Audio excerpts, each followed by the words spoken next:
کہ ان کا ایک شاگرد تھا جس کی شادی ہوئی.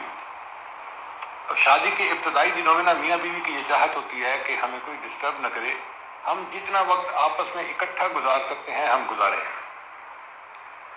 اور یہ اللہ کا بندہ امام بخاری سے سبق پڑھتا تھا تو شام کو درس میں آتا تھا. اب وہ جو 1-2 گھنٹے بیوی کو گھر میں انتظار کرنا پڑتا تھا نا، اس کے اوپر بڑا مشکل ہوتا تھا.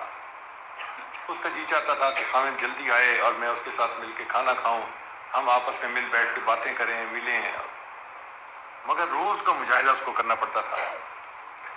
اب جو لوگ پڑھنے پڑھانے کے لگے ہوئے ہیں کام میں، وہ جانتے ہیں کہ بندہ پلان کرتا ہے کہ میں 1 گھنٹے میں آ جاؤں گا، لگ 1.5 گھنٹہ جاتا ہے یا 2 گھنٹے جاتے ہیں، تو کبھی دیر سویر تو ہو ہی جاتی ہے. اب اس طالب علم کے ساتھ بھی ایسے ہوتا کہ کبھی وہ گھنٹے میں واپس گھر آ جاتا اور کبھی 2 گھنٹے بھی لگ جاتے. اب جس دن 2 گھنٹے اس کو لگ جاتے تو بیوی بڑی اداس، آتے ہی اس کے ساتھ بحث کرنے لگ جاتی. بس آپ تو جاتے ہیں تو پیچھے تو آپ کو کوئی یاد ہی نہیں ہوتا، سب مر جاتے ہیں آپ کے لیے. تو وہ جو گانے بیویاں گاتی ہیں نا، اس نے بھی وہی گانے گانے شروع کر دیے. آپ کو تو کسی کا کوئی خیال ہی نہیں ہے، پرواہ ہی نہیں ہے، کوئی مرے کوئی جیے، آپ کو کیا اس سے. اس نے کہا اللہ کی بندی، میں دوستوں میں وقت نہیں ضائع کرتا رہا، میں علم پڑھنے کے لیے گیا تھا اور اس میں ٹائم لگ گیا تو کیا ہو گیا. اور وہ غصے میں تھی. تو ایک تو عورتیں ہوتی ناقصات العقل ہیں، اور اس کے اوپر جب غصے میں آ جاتی ہیں تو جو رہی صحیح عقل ہوتی ہے اس پہ بھی پردہ پڑ جاتا ہے. اس کے ساتھ بھی ایسا ہی ہوا کہ خاوند نے کہا کہ بھئی میں گیا تھا تو درس سننے گیا تھا، کسی دوستوں کے ساتھ تو نہیں میں وقت ضائع کرتا رہا. اس نے آگے سے کہہ دیا کہ تمہارے استاد کو تو کچھ آتا نہیں، تمہیں وہاں کیا جا کے آئے گا، کیا سیکھو گے وہاں جا کے. اب استاد کے اوپر جب اس نے اس طرح کی بات کی تو یہ لڑکا بھی نوجوان تھا، گرم خون تھا، اس کو بھی غصہ آ گیا اور اس نے غصے میں کہہ دیا اچھا اگر میرے استاد کو 1,00,000 حدیثیں یاد نہ ہو تو میری طرف سے تجھے طلاق. اب غصے میں تھے، رات تو گزر گئی.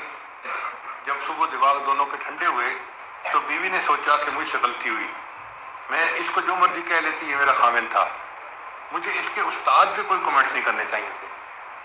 اور خاوند نے سوچا کہ عورت تو تھی ناقصات العقل میں سے، مگر میں تو مرد تھا، مجھے تو غصے میں نہیں آنا چاہیے تھا، مجھے طلاق کے لفظ نہیں بولنے چاہیے تھے.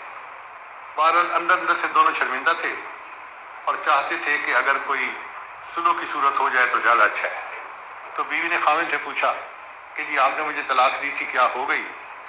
اس نے کہا بھی میں نے تو کنڈیشنل طلاق دی تھی، اگر میرے استاد کو 1,00,000 حدیثیں یاد نہ ہوں تو تجھے طلاق. اب تو میں استاد سے جا کے پوچھوں گا کہ کنڈیشن پوری ہوتی ہے یا نہیں ہوتی.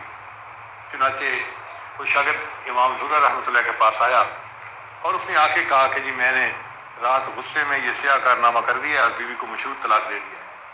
اب آپ مجھے بتائیں کہ نکاح باقی ہے یا نہیں ہے. تو ابو زہرہ رحمۃ اللہ مسکرائے اور اس کو جا کر اس کو کہا کہ جاؤ تم دونوں میاں بیوی بن کے رہو، 1,00,000 حدیثیں مجھے اس طرح یاد ہے جس طرح عام لوگوں کو سورہ فاتحہ یاد ہوتی ہے. 1,00,000 حدیثیں مجھے اس طرح یاد ہیں جس طرح عام لوگوں کو سورہ فاتحہ یاد ہوتی ہے. کتنی شان والے محدث ہوں گے کہ جن کو 1,00,000 حدیثیں اس طرح یاد تھیں. اور ان کی زندگی کا دوسرا واقعہ اس سے بھی عجیب تر ہے.